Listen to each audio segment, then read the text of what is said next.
Bismillah. Assalamualaikum warahmatullahi wabarakatuh.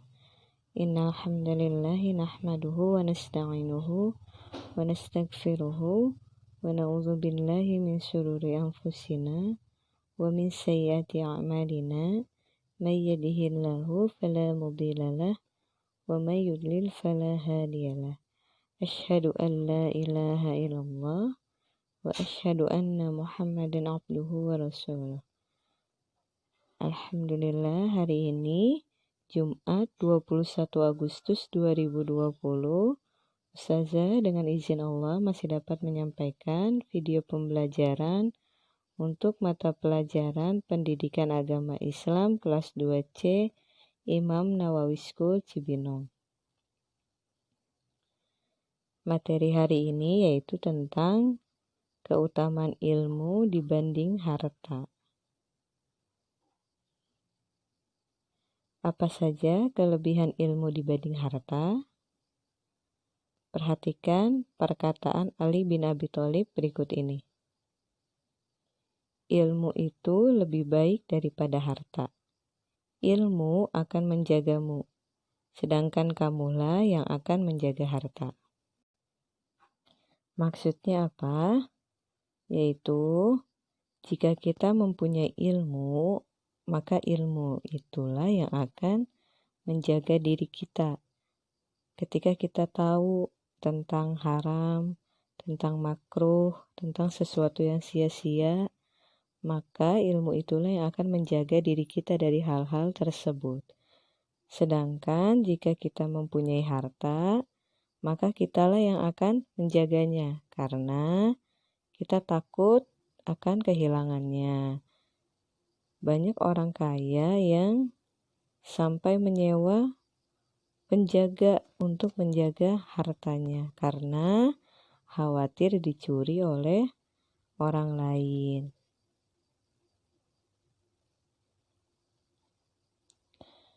Ilmu itu hakim yang memutuskan berbagai perkara, sedangkan harta adalah yang dihakimi. Maksudnya apa?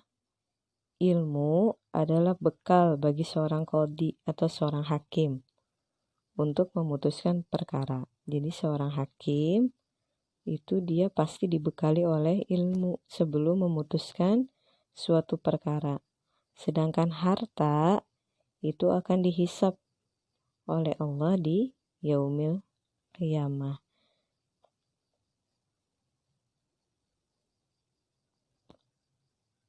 Harta berkurang ketika dibelanjakan, sedangkan ilmu bertambah ketika diajarkan. Maksudnya apa? Ketika kita memiliki uang, lalu kita belanjakan, maka uang kita akan habis kan? Sedangkan ilmu yang kita ajarkan kepada orang lain, semakin kita ajarkan, maka akan semakin kuat dan semakin bertambah. Ketika kita mengajar misalkan, maka ilmu akan semakin kuat di ingatan kita. Ketika kita membelanjakan uang kita, justru uang kita akan berkurang dan lama-kelamaan akan habis.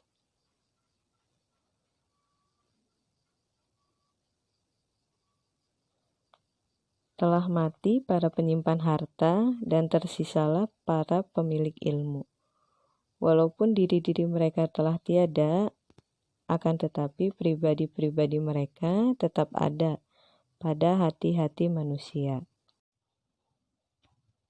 Maksudnya apa? Kalian pernah mendengar nama-nama berikut ini enggak?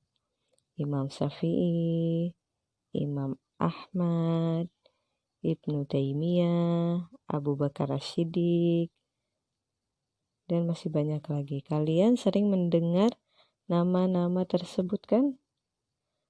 Apa kalian mengenalnya? Apa kalian tahu, pernah melihat? Mereka itu lahir jauh sebelum kita lahir. Seperti Imam Syafi'i. Tahukah kalian bahwa ia dilahirkan hampir 1300 tahun yang lalu. Imam Ahmad juga. Kemudian Syekhul Islam Ibnu Taimiyah. Beliau dilahirkan 700 tahun yang lalu. Lalu bagaimana kita bisa mengetahui mereka?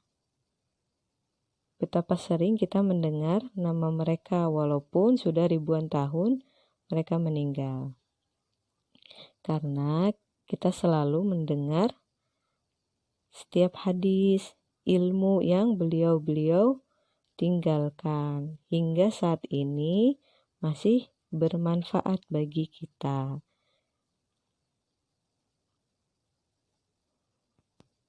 Al-Hasan Al-Basri mengatakan, apabila engkau melihat seseorang mengunggulimu dalam masalah dunia, maka unggulilah dia dalam masalah akhirat. Jadi kalau kita melihat ada orang yang hebat dalam urusan dunia, maka kita ungguli mereka dalam akhiratnya, dalam ibadahnya, dalam kebaikan, sedekahnya, dan lain sebagainya. Keutamaan ilmu dibanding harta. Untuk lebih jelasnya, di sini sudah dituliskan. Yang pertama, ilmu itu warisan para nabi, sedangkan harta warisan raja dan orang kaya. Yang kedua, ilmu menjaga pemiliknya. Seperti yang tadi ya, ilmu menjaga diri kita sendiri. Sedangkan harta, kitalah yang harus menjaganya, jadi harus dijaga oleh pemiliknya. Yang ketiga, ilmu penguasa harta. Ketika kita berilmu, kemudian kita memiliki harta, maka itu akan lebih baik. Kita dapat mengurus harta itu sesuai dengan ilmu. Sedangkan harta tidak berkuasa atas ilmu. Yang keempat, bertambah ketika diajarkan. Sedangkan harta berkurang ketika dibelanjakan. Yang kelima, bersama walau sudah mati. Sedangkan harta berpisah dengan kematian. Yang keenam, mengumpulkan ilmu, memuliakan, dan membersihkan hati. Sedangkan harta, mengumpulkan harta, bisa mengotori hati. Yang ketujuh, ilmu membuat orang semakin tawadhu. Sedangkan harta cenderung membuat orang semakin sombong. Yang kedelapan, cinta ilmu pokok ketaatan. Sedangkan cinta harta pokok dari musibah. Ada satu kisah di dalam Al-Quran tentang Qarun, yaitu seseorang yang menumpuk harta.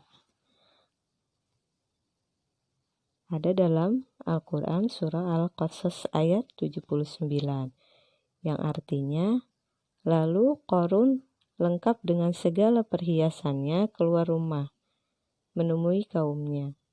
Kala itu orang-orang yang menghendaki kehidupan dunia terkagum-kagum dan berkata, moga-moga kita diberi kekayaan seperti yang diberikan kepada Qarun. Sejatinya ia adalah orang benar-benar mendapatkan keberuntungan besar. Kemudian di ayat ke-82 ya ini.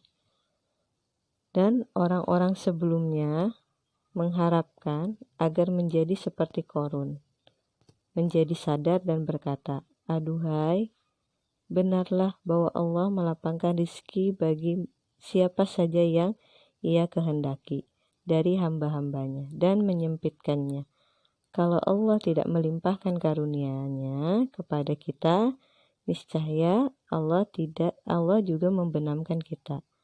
Aduhai, benarlah tidak beruntung orang-orang yang kufur. Al-Quran surah Al-Qasas ayat 82.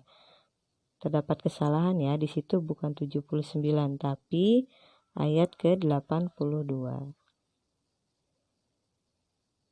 tugas hari ini mengerjakan modul PAI halaman 55. Jazakumullahu khairan, barakallahu fikum. Sekian dari Ustazah. Semoga kalian dapat memahami materinya. Wassalamualaikum warahmatullahi wabarakatuh.